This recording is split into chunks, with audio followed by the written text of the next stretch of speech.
Okay திரு சூர்யா, இப்போ ரகசியமாக இது தொடர்பாக முடிவெடுக்கப்பட்டிருக்கு. மாநிலங்களை கலந்து ஆலோசிக்கவில்லை. நாங்கள் கடிதம் எழுதணும், அதற்கு பதில் இல்லை. ஏன் மாநில அரசுகளை கலந்து ஆலோசிக்கவில்லை? அவசரமாக கொண்டு வருவதற்கான காரணம் என்ன? அதாவது கலந்தாலோசிக்க வேண்டியது வந்து டீலிமிட்டேஷன் கமிஷன் அவங்கள நியமிப்பாங்க. அவங்க மாநிலங்கள் முழுக்க சுற்றுப்பயணம் செய்து ஒரு மாநிலத்தினுடைய கருத்து என்ன அப்படின்றது. இப்போ இங்கே பிரச்சனை என்னென்னா, இந்த தலைப்பில் இருக்கிற மாதிரி இன்று முதல்வர் இவ்வளவு ஆவேசமாக இந்த உரையை நிகழ்த்தியதில் எந்த ஒரு அர்த்தமும் நம்ம பார்க்கல. ஒரு அர்த்தம் என்ன பார்க்குறோன்னா, தமிழகத்தில் அவர்களுக்கான முடிவு மிக மோசமாக வரப்போகின்றது அப்படின்றத தெரிஞ்சுக்கிட்டு இது போன்ற மீண்டும் ஒரு டெல்லி வர்சஸ் தமிழ்நாடு, அவங்க இப்படி பண்ணுறாங்க, தமிழ்நாட்டை வஞ்சிக்கிறாங்க அப்படின்ற ஒரு நரேட்டிவ் ஃபிக்ஸ் பண்ணுறதுக்காக இது ஒரு ட்ராமாவாக நாங்கள் பார்க்குறோம். ஏனென்றால் 2025 மார்ச் மாதம் ஸ்டாலின் அவர்கள் சொல்லுகின்ற இந்த பாலச்சந்திர ஐயா சொன்ன மாதிரி இது போன்ற நிறைய கூட்டங்கள்லாம் நடத்தி அதில் அவர் சொல்லக்கூடிய விஷயம் என்னவென்றால், டீலிமிட்டேஷன் ஒன்று பண்ணிங்கன்னா 1971 சென்சஸின் அடிப்படையில் பண்ணணும் அப்படின்னு சொன்னார். இன்னும் கூடுதலாக போய் தமிழ்நாட்டுக்கு 39லேருந்து 31 இடமாக குறைந்து விடும் இந்த ப்ராசஸ் பண்ண அப்படின்னு சொன்னார். அப்போது இங்கே இருக்கக்கூடியவர்களும் இன்றைக்கி நம்ம பேனலில் இருக்கிறவங்க கூட, ஏன்னா இதற்கு முன்னாடி 2 முறை டீலிமிட்டேஷன் எப்படி நடந்ததுன்னா 543 அப்படின்ற எண்ணிக்கை வந்து உயர்த்தப்படாது, ஆனால் ரீஅட்ஜஸ்ட்மெண்ட் பண்ணப்படும். அப்படி செய்யப்பட்டு தமிழ்நாட்டுக்கு 39லேருந்து 31 குறைஞ்சிடும், தென் மாநிலங்களுக்கெல்லாம் குறைஞ்சிடும் அப்படின்ற ஒரு ஃபால்ஸ் நரேட்டிவ் அவர்கள் எல்லாரும் சொல்லி கொண்டிருந்தார்கள். ஆனால் இன்று வந்திருக்கக்கூடிய சட்ட வரைவை பார்க்கும்போது என்ன தெரிகிறது என்றால், 543 என்பது 850 உயரப் போகின்றது. 815 மாநிலங்களுக்கும் 35 யூனியன் பிரதேசங்களுக்கும் அப்படின்றதான் நம்மளுக்கு தெரியுது. இப்போ பாலச்சந்திர ஐயா சொன்ன அதே விஷயம்தான். இப்போ இருக்கக்கூடிய ப்ரப்போசல் வெளியே எல்லாரும் சொல்கிறது என்னென்னா, 50% ப்ரப்போர்ஷனேட்டாக அனைத்து மாநிலங்களுக்கும் உயர்த்தப்படும் அப்படின்றது. அதுதான் 1971 சென்சஸ் முதல்வர் ஸ்டாலின் கேட்டதனுடைய அடிப்படை. உதாரணமாக நான் சொல்கிறேன், உத்தரப்பிரதேசத்தில் 1971 8 கோடி வந்து மக்கள் தொகை, நம்மளுக்கு 4 கோடி மக்கள் தொகை, அப்போ 1:2. ஆனால் இன்றைக்கி எடுத்து பார்த்துக்கிட்டிங்கன்னா உத்தரப்பிரதேசத்தில் 21 கோடி மக்கள் தொகை, நம்ம 7 கோடி மக்கள் தொகை. 1:2 1:3 ஆயிடுச்சு. இப்போ ராஜஸ்தான் உதாரணமாக நம்ம எடுத்துக்கலாம். இப்போ புது கணக்கின் அடிப்படையில் அவர்களுக்கு 38 இடங்கள் கிடைக்கும் அப்படின்றது ஒரு எஸ்டிமேட்டு. ஆனால் தமிழ்நாட்டிற்கு 59 இடங்கள் கிடைக்கும் அப்படின்றது எஸ்டிமேட். ஆனால் நம்மளோட ராஜஸ்தானுக்கு மக்கள் தொகை அதிகம். நம்ம 7.5 கோடினா அவங்க 8.25 கோடி. அப்போது இந்த டிஃப்ரென்ஸ் இருக்கு இல்லையா, இதுதான் சரியாக நடைபெறுகிறது அப்படின்னு சொல்கிறோம். ராஜஸ்தான் நம்மளோட மக்கள் தொகை அதிகமாக இருந்தாலும் குறைவான எம்பி இடங்கள். ஏனென்றால் 1971 அவங்க பாப்புலேஷன் கண்ட்ரோல் சரியாக கடைபிடிக்காமல் இன்று மக்கள் தொகை அதிகமாக இருக்கின்றது. இப்போ இன்னொரு விஷயம், இங்கே கூட பேசக்கூடியவர்கள் எல்லாம் சொல்கிறாங்க, பிஜேபி ஆளுகின்ற மாநிலங்களில் தான் மக்கள் தொகை வந்து கட்டுக்கடங்காமல் போயிட்டுருக்கு அப்படின்றது. இப்போ உத்தரப்பிரதேசமே நீங்கள் எடுத்துக்கிட்டிங்கன்னா 2017 தான் முழுமையான ஒரு பிஜேபி அரசாங்கம் 5 ஆண்டுகளை முடித்து அடுத்த 5 ஆண்டுகளை இப்போ தொடர்ந்துட்டுருக்கு. அப்போது இந்த பாப்புலேஷனை கட்டுப்படுத்த தவறியது யார் என்று பார்த்தால் அந்த அனைத்து மாநிலங்களிலும் கிட்டத்தட்ட 2000 ஆண்டு வரை ஆண்டு கொண்டிருந்த காங்கிரஸ் கட்சி தான். ஏன்னா 1971 2001 2011 சென்சஸ்லாம் நீங்கள் எடுத்துக்கிட்டிங்கன்னா அப்போ தெரியும். இப்போ இதில் நிறைய வகையில் நம்ம இப்போ முதல்ல தெளிவாக சொல்ல வேண்டியது, இது எதன் அடிப்படையில் எவ்வளோ இடங்கள் அப்படின்றது இன்றைக்கு வரைக்கும் அஃபிஷியலாக எதுவுமே வரல. எல்லாருமே நம்மளுக்கு கிடைச்சிருக்கக்கூடிய சோர்சஸ் மற்ற யூகங்கள் அடிப்படையில் பேசுகிறோம். இப்போது டீலிமிட்டேஷன் கமிஷன் ஒன்று போட்டதுக்கப்புறமா அவங்க ஒரு மாநிலத்திலையும் சேர்ந்து கலந்துரையாடி சரியான ஒரு ப்ரொபோர்ஷனேட்டை ஒன்று கொடுப்பாங்க. இப்போ இந்த 50%ன்றது எங்கேருந்து வருதுன்னா, உள்துறை அமைச்சர் அமித்ஷா அவர்கள் பாராளுமன்றத்தில் பேசும்போதும் இல்லை நரேந்திர மோடி அவர்கள் பல கூட்டங்களில் பேசும்போதும் தென் மாநிலங்கள் எந்த வகையிலும் வஞ்சிக்கப்படாது, ப்ரொபோர்ஷனேட்டாக கொடுக்க போகிறோம் அப்படின்னு சொல்கிறாங்க. இதுதான் அந்த 50% அப்படின்னு பாலச்சந்திரன் ஐயா சொன்னது சரியாக இருக்கும் அப்படின்னு நினைக்கிறோம். அந்த 50% என்று கொடுக்கும்போது இவர்கள் சொல்வது போன்ற எந்த மாநிலத்துக்கும் கூட குறைச்சு அப்படின்னு ஆகல. 1971 சென்சஸ் எப்படி ஃப்ரீஸ் ஆயிருக்கோ அதன் அடிப்படையில் இந்த 850 இடங்களும் பகிர்ந்தளிக்கப்படும் அப்படின்றதா நம்மளுடைய ஒரு ஃபேர் எஸ்டிமேட். அதனால இதில் அரசியல் ஆக்குவதற்கு உண்மையிலே எதுவுமே இல்லை.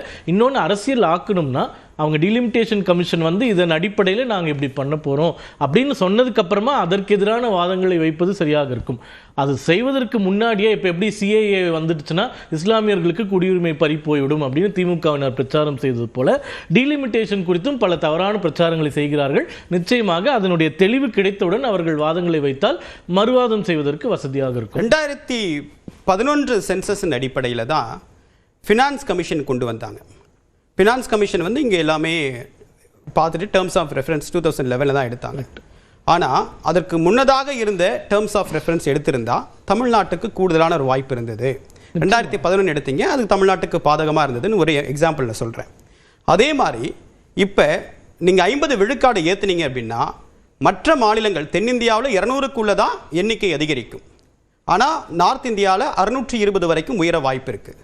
ஸோ பெரும்பான்மை பெற வேண்டும் என்றால் வட இந்திய மாநிலங்களில் மட்டுமே கவனம் செலுத்தி வெற்றி பெற்றால் முழுமையான இந்தியாவை ஆட்சி செய்ய முடியும். தென்னிந்திய நலன்கள் பாதிக்கப்படும், நமக்கான அரசியல் முக்கியத்துவம் பாதிக்கப்படும், வெகுவாக பாதிக்கப்படும் அப்படின்றாங்க. இப்போ மெட்ரோக்கு பாஜக எம்பி வந்தாதான் மெட்ரோ கிடைக்கும் அப்படின்ற ஒரு அச்சுறுத்தலை பாஜக முன்வைக்குது. இது இன்னும் வலிமையாக தான் வாய்ப்பு இருக்குது அப்படின்ற கருத்தையும் சொல்கிறாங்க. இல்லை, இது ஏதோ புதுசாக இருக்கிற மாதிரி சொல்கிறாங்க. உதாரணமாக 2019 தேர்தலில் பாரதிய ஜனதா கட்சி 303 இடங்கள் தனிப்பெரும் மெஜாரிட்டி, யார் உதவியுமே தேவைப்படல. அப்போது தமிழ்நாட்டில் ஒரு இடம் கூட ஜெயிக்கல, கேரளாவில் ஒரு இடம் கூட ஜெயிக்கல, ஆந்திராவில் ஒரு இடம் கூட ஜெயிக்கல, தெலுங்கானாவில் 4 இடங்கள். அப்போ கிட்டத்தட்ட இந்த 120 இடங்கள்லேயே 4 இடங்கள் தான் ஜெயிச்சிருக்காங்க. அப்படியும் ஆட்சி அமைக்க முடிஞ்சது. அதனால் அந்த சூழ்நிலை ஏற்கனவே இருக்கிறது தான். அதை இப்போ புதுசாக நம்ம ப்ளோ அப் பண்ணணுன்றது அவசியம் இல்லை, அது தவறான வாதம். இரண்டாவது, ஃபினான்ஸ் கமிஷனை பொறுத்த வரைக்கும் தமிழ்நாட்டிற்கு இன்று நிதி பகிர்வு 4.2% இருக்குது. இதுவே 1990கள் 80கள்லாம் பார்த்தீங்கன்னா 8லிருந்து குறைஞ்சிட்டே வந்தது. 8 ஆச்சு, 7 ஆச்சு, 6 ஆச்சு, 5 ஆச்சு, 4 ஆச்சு.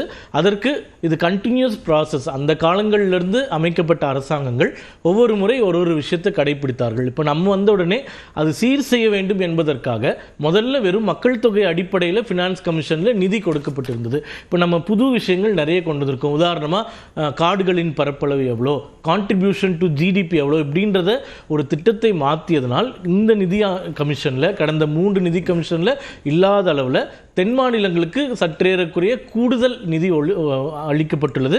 உத்தரப்பிரதேசம் கூடுதல் சதவீதம் வந்திருக்கு.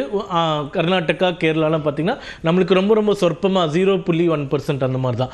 ஆனால் உத்தரப்பிரதேசத்திற்கு 3 நிதி ஆணையத்திற்கு முன்பு 19% இருந்த அந்த நிதி பகிர்வானது இந்த புது பேராமீட்டர்ஸ் பிஜேபி கவர்மெண்ட்டில் கொண்டு வந்ததுக்கு அப்புறமா அது கிட்டத்தட்ட 17.5% குறைந்திருக்கின்றது. அதனால இது ஒரு லாங் ப்ராசஸ். நினைச்ச உடனே ஒரு பீரியட்ல இதை அனைத்தையும் மாற்றிவிட முடியாது. ஏனென்றால் இந்தியா போன்ற நாடுகளில் 47லிருந்து பின்பற்றக்கூடிய நடைமுறைகளை தான் நம்மளால பின்பற்ற முடியும். பாலச்சந்திரன் சார், குறுக்கிட விரும்புறீங்க சுருக்கமா?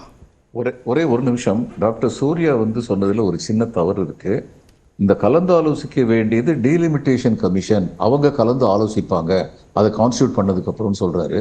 அப்போ டீலிமிட்டேஷன் கமிஷன் தான் இது கன்சல்ட் பண்ணணும்னா எதுக்காக 1971 இந்திரா காந்தியும் 1996 வாஜ்பாயும் சட்டம் போட்டாங்க?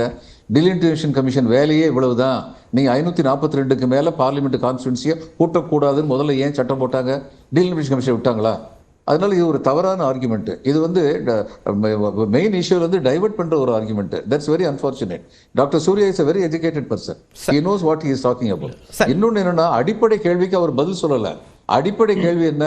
1971 சென்சஸ் படியே பண்ணினா கூட டபுள் இது 50% கூட்டுவோன்னு சொல்லும்போது யூபி 80 இருக்கிறது 120 ஆக போகுது. இது தமிழ்நாடு பாண்டிச்சேரி சேர்த்து 40 இருக்கிறது 60 ஆக போகுது. இன்னைக்கு யூபிக்கும் நமக்கும் இடையில 40 மெம்பர் டிஃபரன்ஸ்.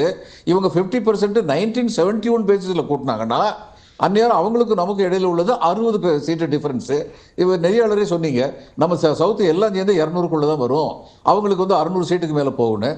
இப்போ doctor BJP representative doctor Surya அவர் சொல்கிறாரு 303 சீட்டு ஏற்கனவே நாங்கள் வாங்கியிருக்கோமே அப்படிங்கிறாரு. 303 உங்களுக்கு 2/3 மெஜாரிட்டி கிடைச்சதா? நீங்கள் நினச்சதெல்லாம் பண்ண முடிஞ்சதா? அடுத்து நீங்கள் 850 சீட்டு கொண்டு வந்தீங்கன்னா 2/3 மெஜாரிட்டி நார்தன் சீட்ஸ்லேருந்தே வந்துடும் நம்புறீங்க. அப்போ நாட்டில் சவுத்துக்கு எந்த இவங்களாம் எலெக்ஷன் போனாலும் எந்த பிரயோஜனம் இல்லைங்கிற நிலைமை வரும். இதுதான் உண்மை. அதாவது ஐயா சொல்றது கரெக்ட். அதாவது 1971 சென்சஸ் முடிஞ்ச உடனே இது, அதாவது 1951 எடுத்துக்கிட்டிங்கன்னா முதல்ல எப்படி இருந்ததுன்னா ஒவ்வொரு 10 ஆண்டுகளுக்கும் டீலிமிட்டேஷன் செய்யப்பட வேண்டும் அப்படின்றது தான் விதியாக இருந்தது. 61 செய்யப்பட்டது. 71 வரும்போது தான் 1976 சமயத்தில் நினைக்கிறேன் இந்திரா காந்தி அம்மையார் கிட்ட தென் மாநிலங்கள் ப்ரொட்டஸ்ட் பண்ணுறாங்க. ஏனென்றால் மக்கள் தொகை நாங்கள் இப்போவே குறைச்சிட்டு வரோம், அவங்க அதிகமாகிறதுனால இது அன்ஃபேராக இருக்குன்னு சொன்னோடனே இந்திரா காந்தி அம்மையார் 42வது அமெண்ட்மெண்ட் மூலமாக இந்த இடங்கள் ஏற்றப்படாது, ஆனால் அந்த பவுண்டரிஸ் மறுசீரமைக்கலாம் அப்படின்னு சொல்கிறாங்க.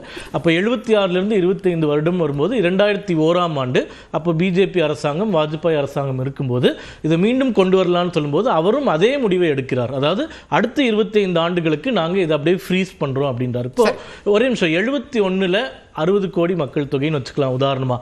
இன்னைக்கு 150 கோடி மக்கள் தொகை. 60 கோடி மக்கள் தொகைக்கு இருந்த 543 எம்பிக்கள் 140 கோடி மக்களுக்கு போதாது அப்படின்றது தான் ஆர்குமெண்ட். ஏன்னா இன்னொரு 25 வருஷம் நீங்கள் அதிகரிச்சிங்கன்னா அப்போ வந்து 15 லட்சத்துக்கு ஒரு எம்பியாக இருந்தாங்க, இன்னைக்கு ஏற்கனவே 30 லட்சத்துக்கு ஒரு எம்பியாக மாறிட்டாங்க.